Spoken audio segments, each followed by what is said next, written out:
Hey, what's up everybody? I'm Corey and this is my channel Get Sharp, where you, the audience, are helping me build this sharpening business, and it's been friggin' working, let me tell you. Today, you don't want to tune away. Check this out.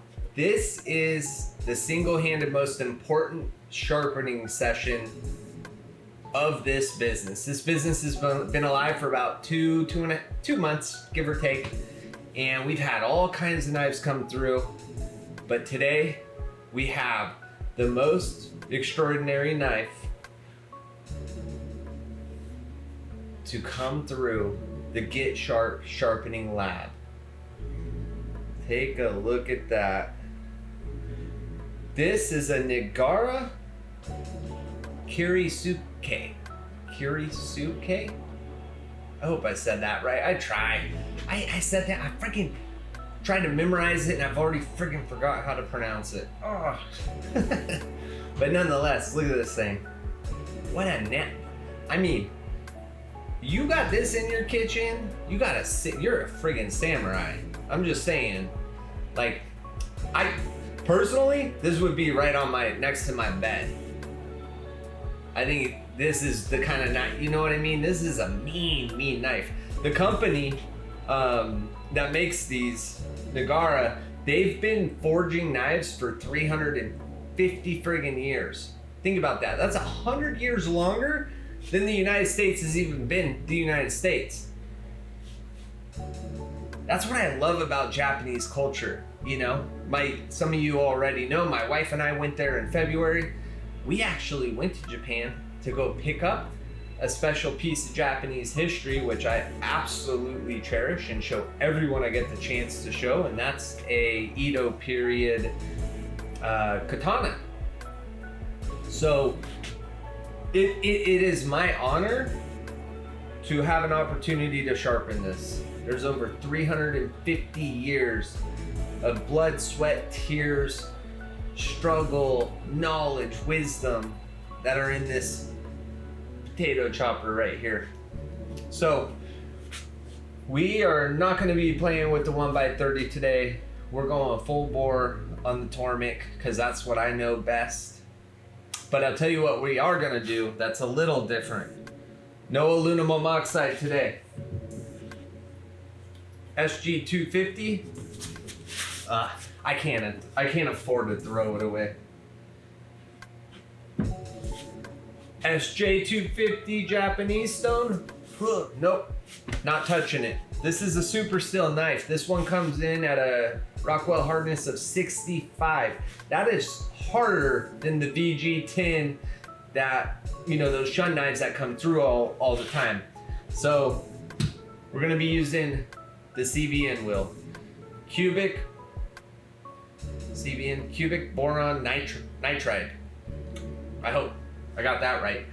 If I didn't, you know what I mean. So I have an 800 grit and a 1200 grit. Good news. The owner of this knife, he's already done some of the sharpening for me. He came in at a really steep angle. It's not even registering. So I'm thinking it's probably somewhere in the range of 30 degrees. But nonetheless, I shouldn't have to do a ton of grinding. So I'm hopeful maybe 6 passes on this thing. But this is also a good look for all you guys that are into sharpening and might own a Tormek. Like, how long is this thing gonna friggin' last? It's electroplated. You know, I've probably done 10 knives on it. Is it already wearing out? We're about to find out. So let's go ahead and get started. And because I have such a deep respect for this knife, I'm gonna be taking my sweet ass time. Oh, another thing. When I first introduced these to the channel, I put it on and I made mention that you can't put the tray on unless you put a spacer. Well, guess what? That was one of the first days I ever even touched the damn thing. I didn't notice this side has a big ol' spacer built into it. So you just gotta make sure you're putting it on the right way, and your water well will fit just perfectly. But yeah, I'm a little concerned about this CBN wheel. It's been in the shop maybe 4 days, and it is not nearly as aggressive as it was when I first got it. So at the rate it's declining, I'm like, is this a 30-day wheel? I am not paying $200 for a 30-day wheel. Nope. I'll return that SOB if I have to. Watch me. And I'm out of water. I'll be right back. I know I say it all the time, like I'm obsessed with knives and you guys already know it, but like I want this knife. Corey, put the photos up right here so they can see it. This little pattern on here, it almost looks like a mountain landscape. Hey, these guys are on a friggin' another level with aesthetics and beauty. So first things first, I put the water in. I don't need to soak the stone. That's not part of this process with the CBN wheel, but we do need to protect our handle.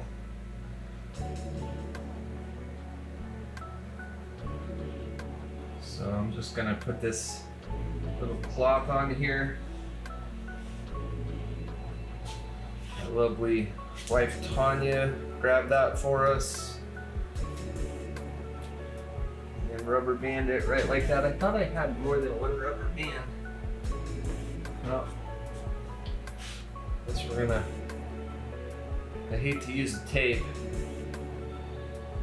Every pull of this is a penny. And y'all know me, I'm a cheap SOB. All right, let's just see how that feels.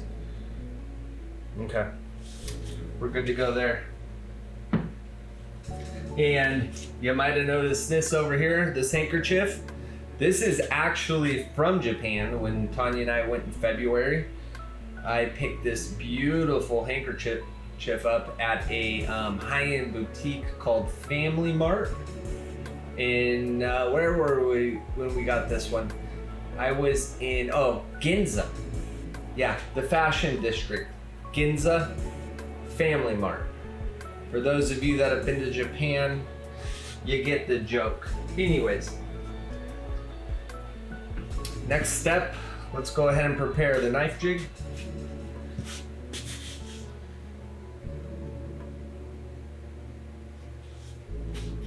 And I'm gonna be preparing the knife jig in a very particular fashion for this knife.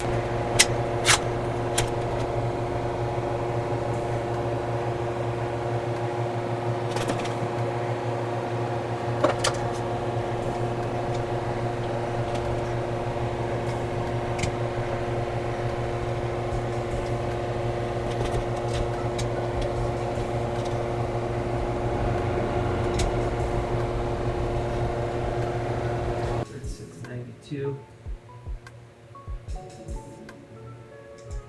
$36.88. Oh wow, I got very lucky.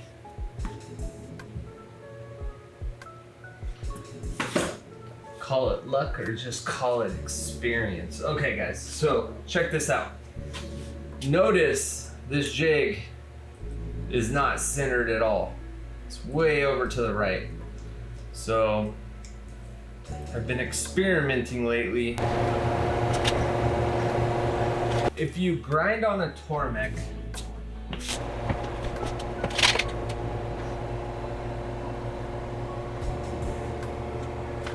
as I was setting up the knife jig, I was just thinking of, boy, what an honor it is. It truly is an honor to be able to work on this, because the amount of trust someone has to have in you to not only ship this thing to someone you've only seen on videos, 2,200 and so miles, but then to trust that they're gonna return it in better shape than what it left your house, you know? So, Steve-O, thank you.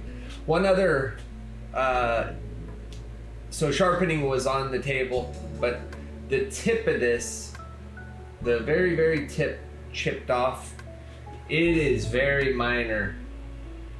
We're talking, I mean, this thing's tiny. It's a tiny little chip. So my hope is that through sharpening, just the grinding process will overtake that chip and it'll regain its point.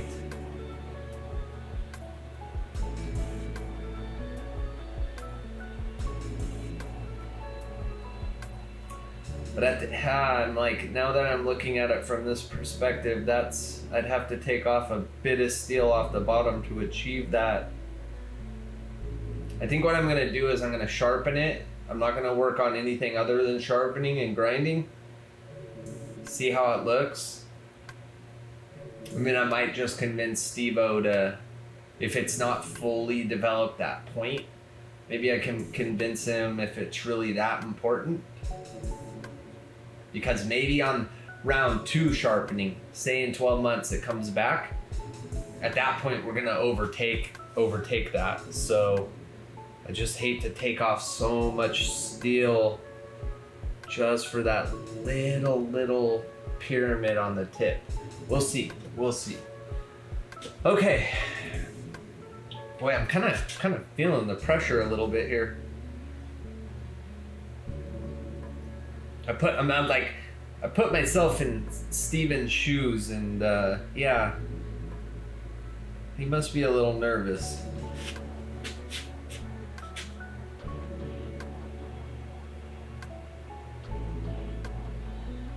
We're gonna do I'm gonna go with 15 degrees on this grind. I prefer lower. But with this extraordinary knife, I'm gonna just play it safe. And I'm gonna go 15. Because I already know some of you are thinking 17. Some of you are probably even thinking 20, you know? But I know at 15, it's gonna be razor sharp. But I believe if I were to go 13 degrees on this, it's gonna hold the edge longer than it will at 15. I'm still waiting for someone to ask why. Force me into a whole video on that, on my theory. Okay, wheel distance 90.9. Here we go. But this truly is a remarkable knife. 350 years, guys. Think about that. Okay. We're gonna go ahead and test the angle. This is how I measure twice.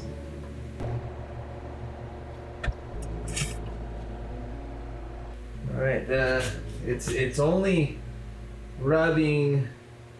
It's rubbing about half the distance I thought it would. So I'm just gonna double check my angles.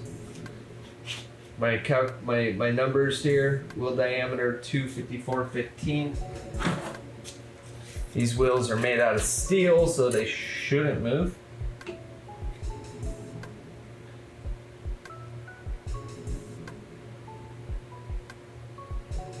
There we go. This time it was 254.12, but it's just the Chinese caliper for you. Grind angle 15. My constants look good. Yeah, okay. That is the angle. Here we go.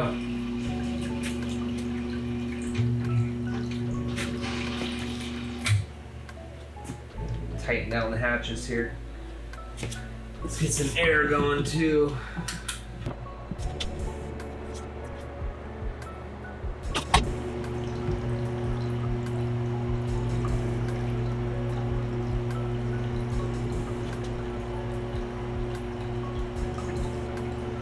I was thinking, you know, I've been talking about selling these Sharpie necklaces, kind of like a gag gift, an ongoing insider joke for the channel.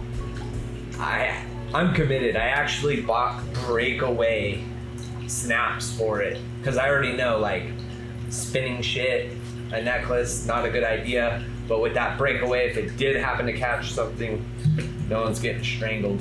No one's suing me.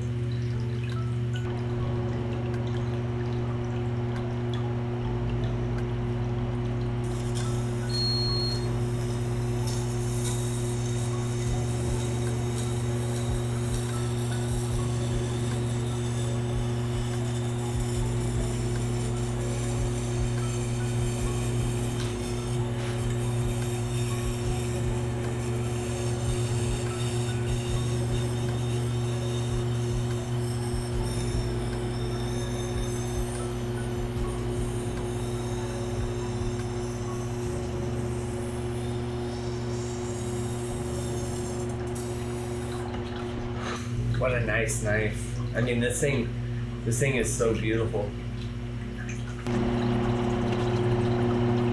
There it is. Let me show you. First grind. Look at how perfect that first grind line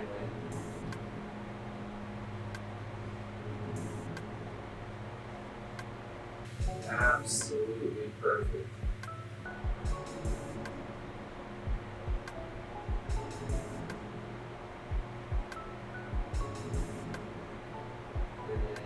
Maybe you can see that chip tip that Steven's a little concerned about. And I get it. If I would have spent $600-700 on a knife, I'd want it perfect all the time too.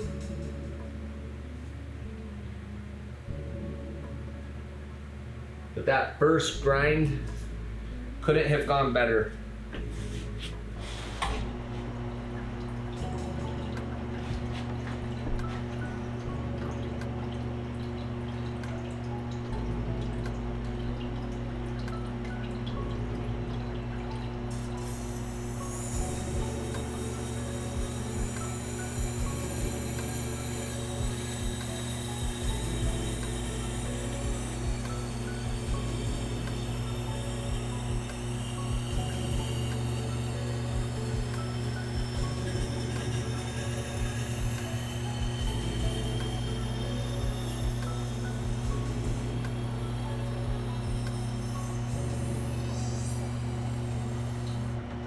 And for those of you who are not in the know, earlier I said SG 250, SJ 250, throw it out. It's not touching this steel. It's not hard enough. This steel is much, much harder than those stones. It'll grind them. And I'm not worried about them destroying it. I'm worrying about those not putting a good clean finish on this blade. They'll plow through it, kind of like, how do I explain this? Imagine taking a rake into gravel and pulling the gravel. You're gonna have a bunch of lines, right? Same thing's gonna happen here because there's very, very dense steel on this. And pieces of that will grind through it, the softer pieces here, but not all of it. I always use the analogy of like, you're sanding, you have a big block of wood in front of you, say it's cedar, and I hand you a sander, and on that sander is a 80 grit piece of sandpaper. Go ahead and start sanding, you start going, and all of a sudden you feel, I put nails all throughout that wood. So the results of that is what would happen if I use that, or those stones.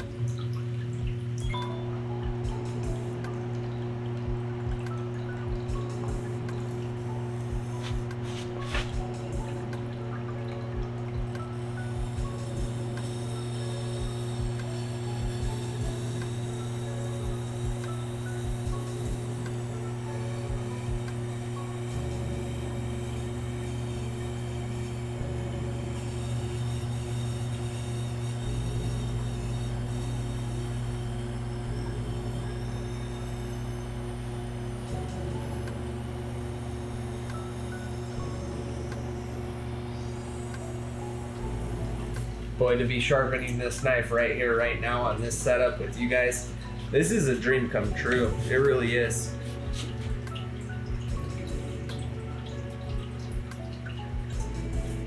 I know that might sound corny, but I'm sharpening a $600 knife right now. Think about that.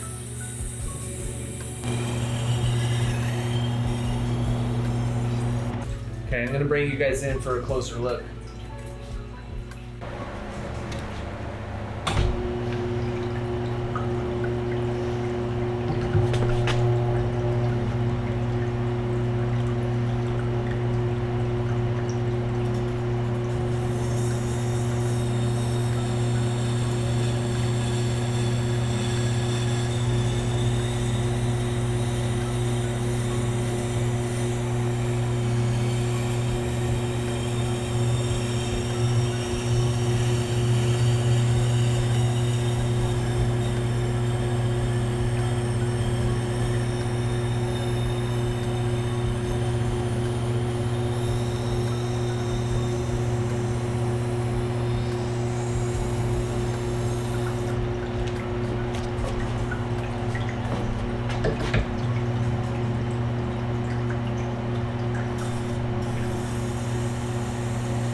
Friggin' holding my breath.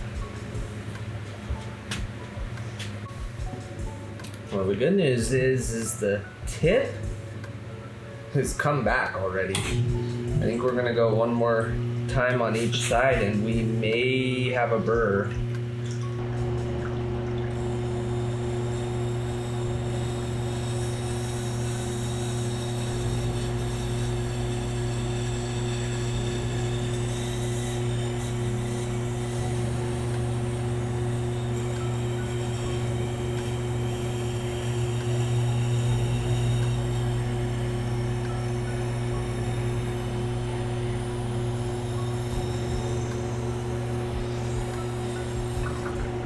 Okay.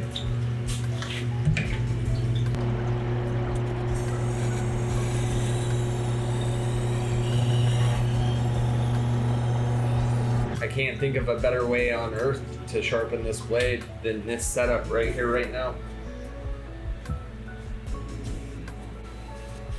Okay, we have a burr on most of the blade. The heel's the only spot that I can't see it. We're about to fix that right here, right now.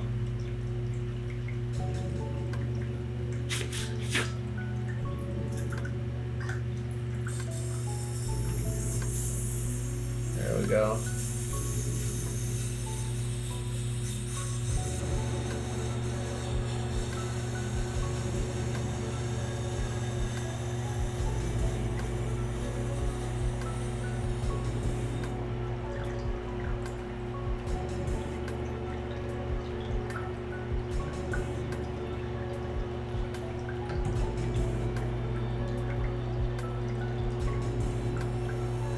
These electroplated wheels have their place in the universe. I did a lot of research today. They're primarily used for ultra precision grinding. So I am happy that I have it for the purpose of this knife here right now, and in particular this knife. But in terms of longevity, I'm concerned these things aren't going to last but 30 days. If any of you happen to have this wheel, it's the $189 option on Amazon. And could speak to the longevity, I would really appreciate it.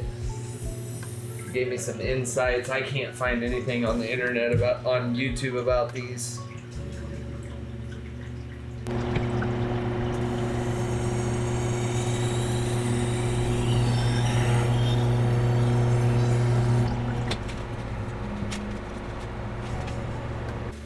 All right, we have what appears to be a feather burr from end to end. So you're gonna go ahead and take the next step with the 1200 grit CBN wheel. Same thing as what I just grinded on, but this one's a bit finer. Smaller particles on it. This will just help me reduce the burr that we have.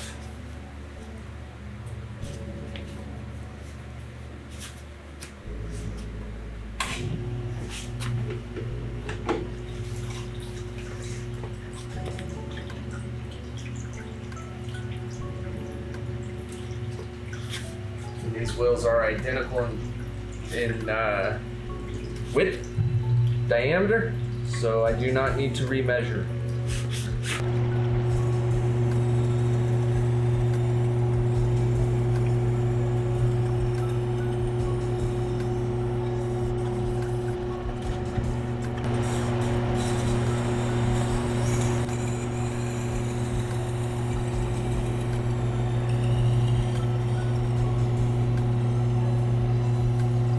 Take all my weight off. When I get to the very tip, I reduce all the weight I can. I actually try to feather, like, see how it's kind of lifted up a little bit? That's exaggerated, but ever so slightly on the tip. And that should be all she requires. I'm gonna go ahead and take a closer look under a magnifying glass. All right, went ahead and last night, once I finished up the grinding on the 1200 grit wheel, I hit the pause button. I was tired, I was hungry, and left the stropping process for this morning. And the crows,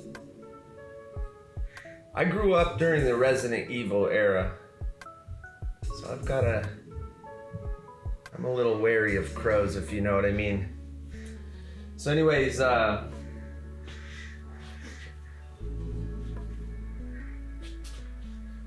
we're gonna move over to the 1x30, where this very simple upgrade can completely change your sharpening process.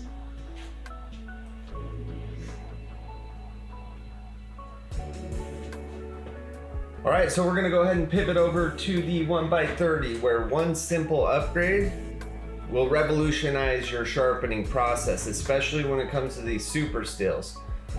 So come on in and I'll show you what I mean. Those crows legit sound like dinosaurs. It's kind of scary. Okay. Oh. Yeah, they're like getting close to the garage. I don't understand. Get out of here, crow. Go.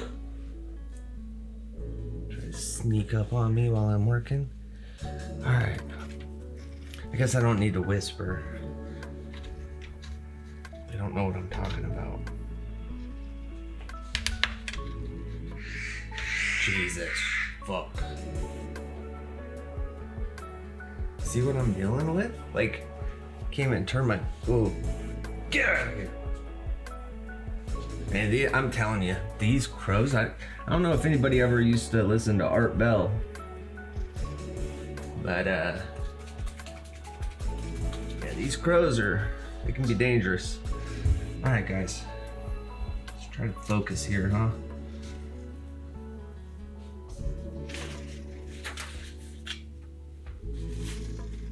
All right, so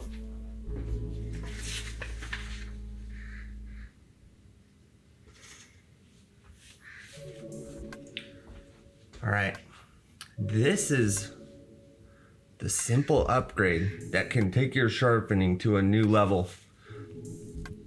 This belt, it's leather. I think it was like 15 bucks.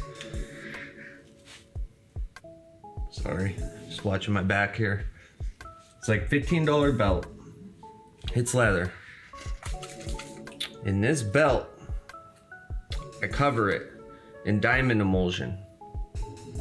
And this allows me to really polish the bevel of the super steels. So now I'm gonna go to the side and spray this emulsion on there. All right, and just like that, I've sprayed it down. It's important that you go edge trailing on this step, because your blade will rip right into that belt. I'm using the smooth side of the belt because I am after ultra fine polishing here. Step, I gotta set up the Tormek feet here.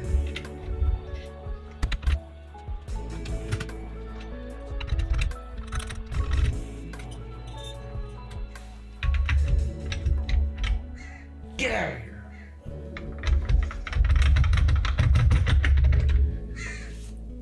What I say? Get out of here. Damn crows. Okay. Now we gotta get our angle set.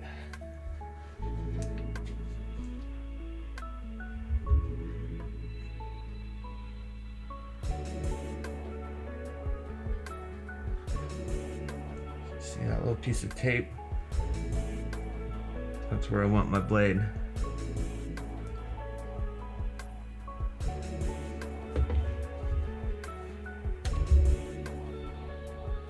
Look at that. Oops, see, I already put a little cut in there. Okay, very close. The magnet on these things is kind of aggressive, so I'm going to try to slowly attach it to the blade here.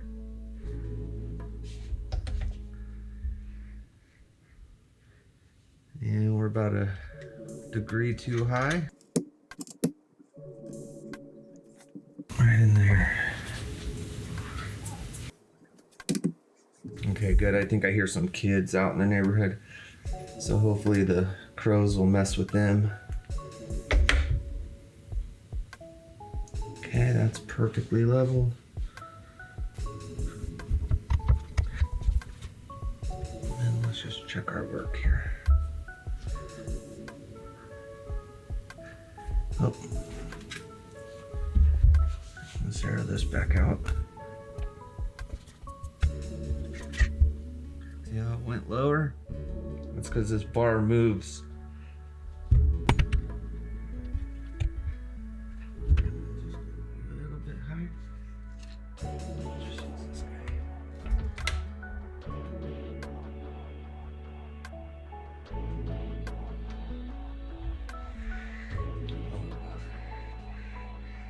Get out of here. Hey! Gosh, still a little low.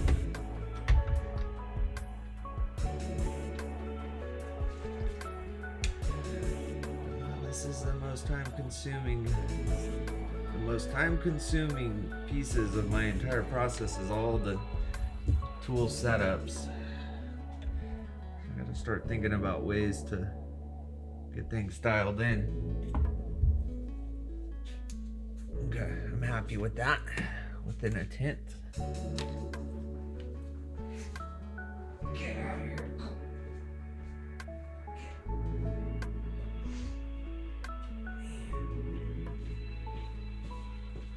I think I'm gonna have to find a solution to these crows. If I could get a hold of a pet mongoose. I know they're terrified of mongoose. All right, let's go ahead and take a look at this. We're in edge leading.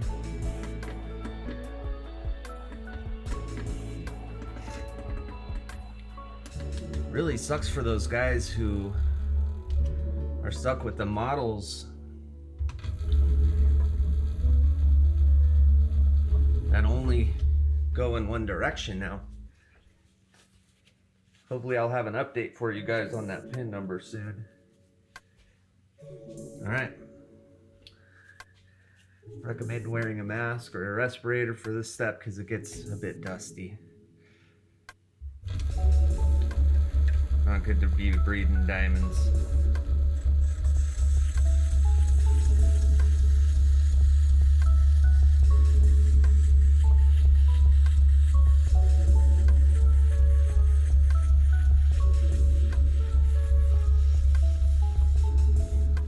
we do on the Tormek, just ride the rail.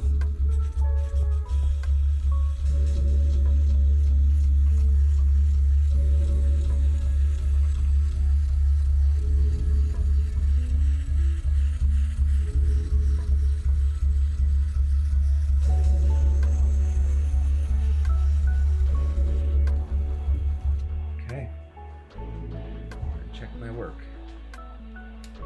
I'm gonna do one more pass on each side at this grit.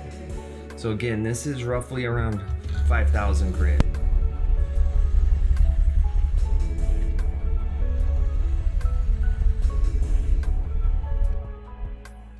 All right, so I'm happy with the results.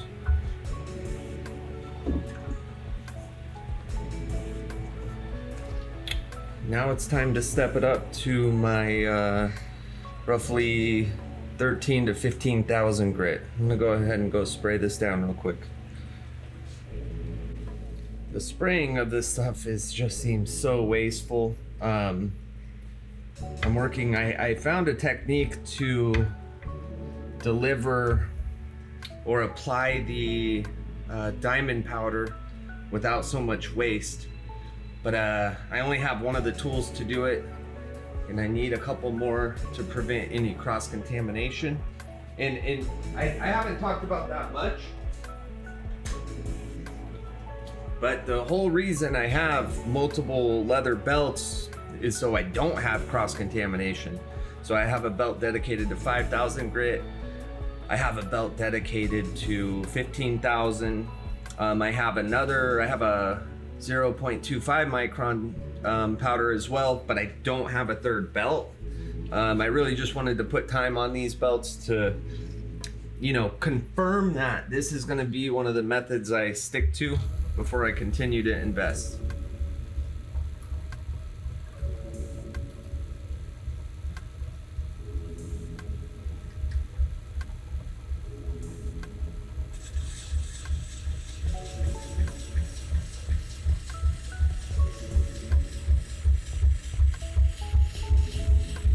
.500 RPM, 15,000 grit.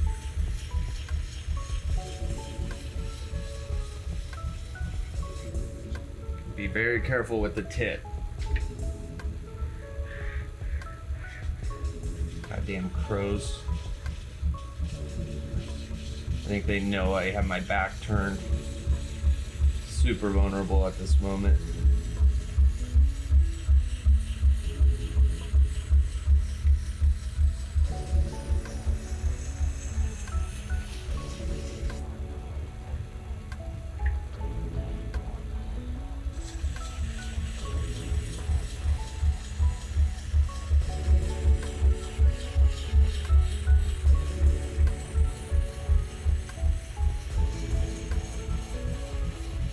Just from the reflection of the light off the bevel, I can already see this thing's getting mirrored up really well.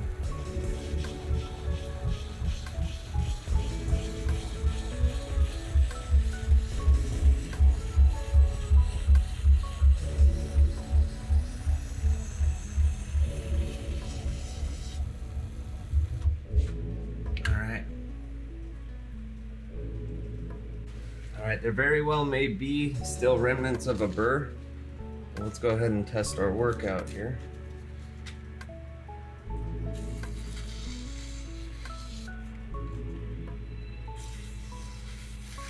I mean, that is absolutely deadly sharp. Push cut sharp. Pushing straight down. Be very, very careful once you get your knife this sharp. I mean, this thing is legit surgical, scalpel sharp.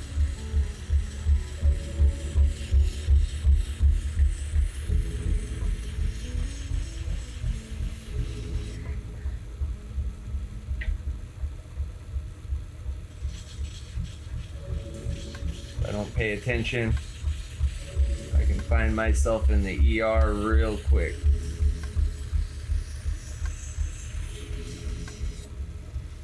Okay. I want I want my customer to experience this level of sharpness. That's why I went one more time there. I will no longer do a cut test on anything other than cigarette paper. But now I'm gonna sit down with my microscope and check every millimeter of this thing to make sure it's perfect. All right, before we consider this project complete, let's see if we can find any snags.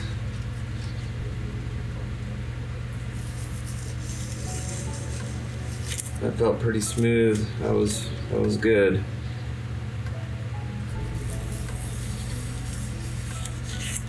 Yeah, that feels good.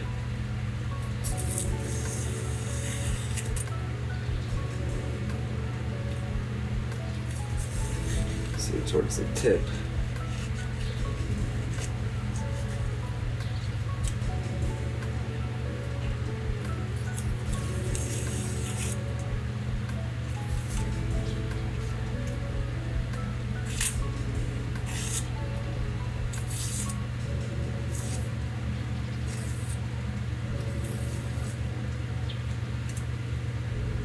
Well guys, that's the end of the video. If you happen to know any solutions to rid your area of crows, please let me know. And thank you for watching. Don't forget to hit that like button and subscribe. I've got about 5 videos a week coming out. All right, see you on the next one. Bye.